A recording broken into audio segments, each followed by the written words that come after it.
Okay, next is then Sister Anne-Marie on human formation in the training to priesthood with specific attention to psychosexual integration. Good morning to all, and thanks to Father Hans Zollner, my moderator for the thesis, which I completed in 2020. So with the theme, the human formation as cited, and with a specific attention to psychosexual integration.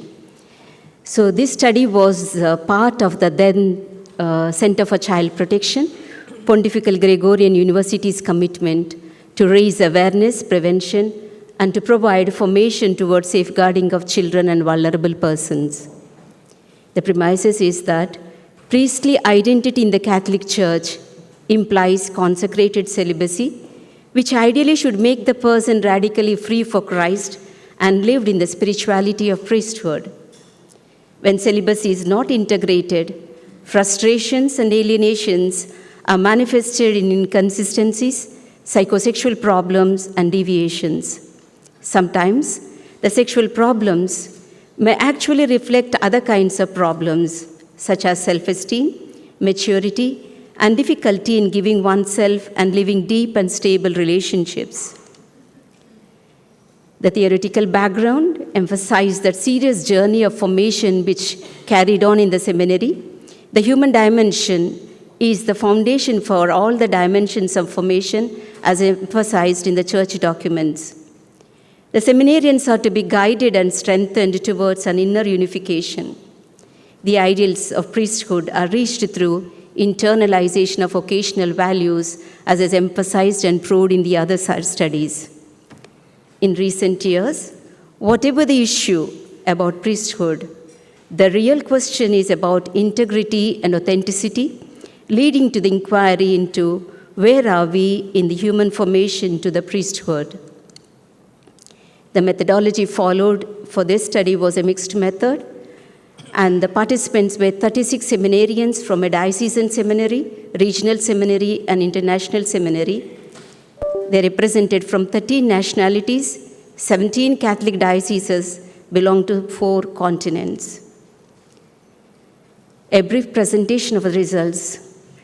Formation documents and the past research studies proved that human formation, and more specifically, psychosexual integration, as most challenging and neglected. The findings of this study affirmed this assumption. As presented in the figure, participants were subgrouped into 3 based on their presence and the absence of psychosexual difficulties and the disposition to avail the help for integration. The hypothesis 1, the seminarians' psychosexual integration is related to healthy psychosexual development and sufficient sexuality education. Seminarians who lacked sufficient sexuality education showed more psychosexual problems during adolescence and later than those who had sufficient sexuality education. The hypothesis was verified as true. In 81% of the families, the topic of sexuality was still a taboo in all the cultures. Also, the psychosexual education seemed not attended to in their educational curriculum. Most of their sexual knowledge was from peer group and social media. There was a strong correlation between psychosexual developmental problems and current sexual challenges that they were facing. The results showed that pornography viewing and masturbation were occurring together in all cultural contexts. The seminarians who experienced child sexual abuse, emotional abuse, and along with peer teasing are continually struggle to with lasting consequences without addressing these issues in formative encounters. Those with homosexual struggles were sexually abused as minors and are presently struggling with sexual identity issues. Those with present sexual difficulties reported going through emotional distress due to the moral incongruence. These disturbances were reported as influencing their study, prayer, and relationships.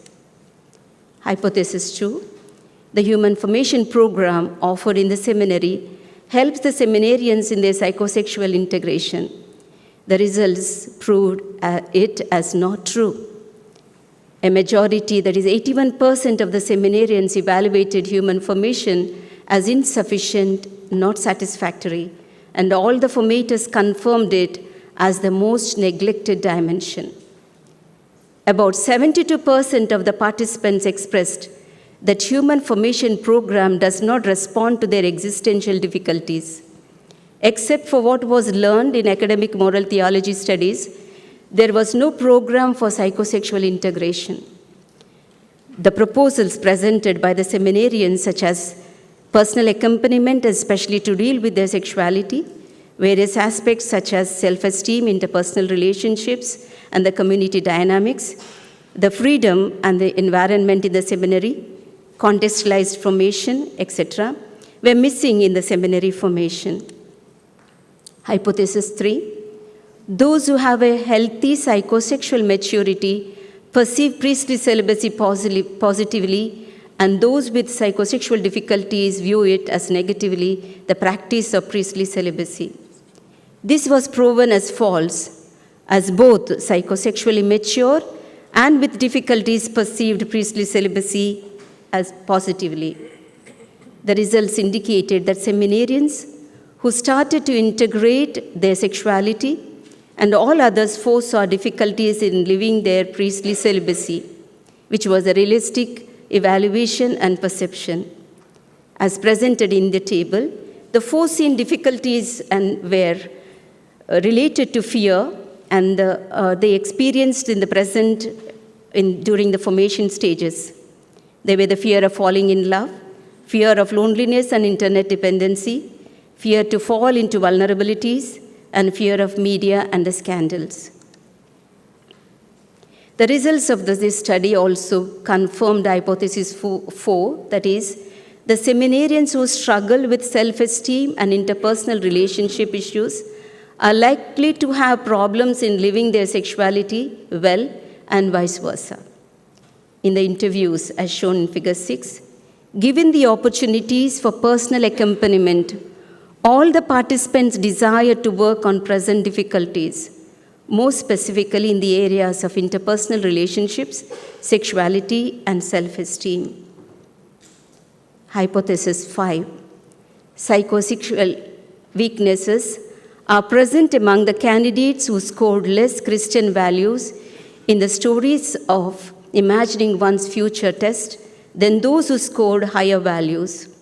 This was proven to be false because the seminarians who were vocationally mature were not all truly sexually integrated.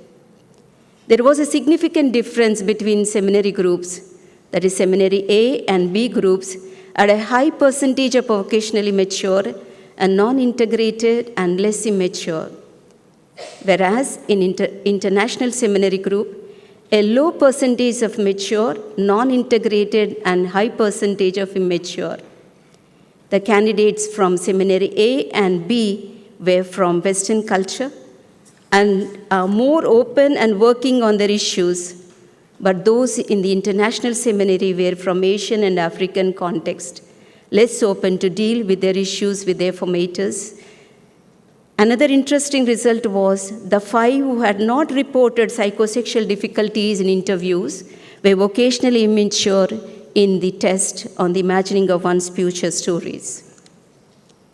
The significance of this research: the study contributes a clear understanding of the status quo of human formation and lack of attention to psychosexual integration in the training to the priesthood in all cultures. This confirms the previous studies conducted in the Gregorian University. By avoiding direct and open discussions about sexuality, formation houses seem to continue to fail to prepare future priests with solid integration of their priestly identity. By promoting candidates from one stage to the other without adequate screening and discernment, ends up having priests with secondary motives and not theocentric love and service. The formation programs need to follow concrete strategies for prevention and treatment as proposed in Gift of Priestly Vocation. The insight into the relationship between child sexual abuse and homosexual struggles need to be paid attention. Greater need to pay attention to the choice and preparation of the formators for this delicate service, because formators interviewed expressed that they had no adequate preparation to be formators in the seminary. Hence, this explorative study exposes the reality of human formation, which is not sufficiently holistic, not conducive for the growth in responsible freedom, and is not adequately attentive to the education and prevention of the sexual abuse. I skip the recommendations, which you can see. The whole process of human formation carried out in genuine collaboration work is not mere enlightenment of psyche, but is the saving work of God. I conclude, the houses of formation have contributed enormously, sometimes at a great sacrifice. In nurturing the gift of vocations, however, Christ summons the church as it goes its pilgrim way to that continual reformation of which it always has need, insofar as it is human institution here on earth. Thank you.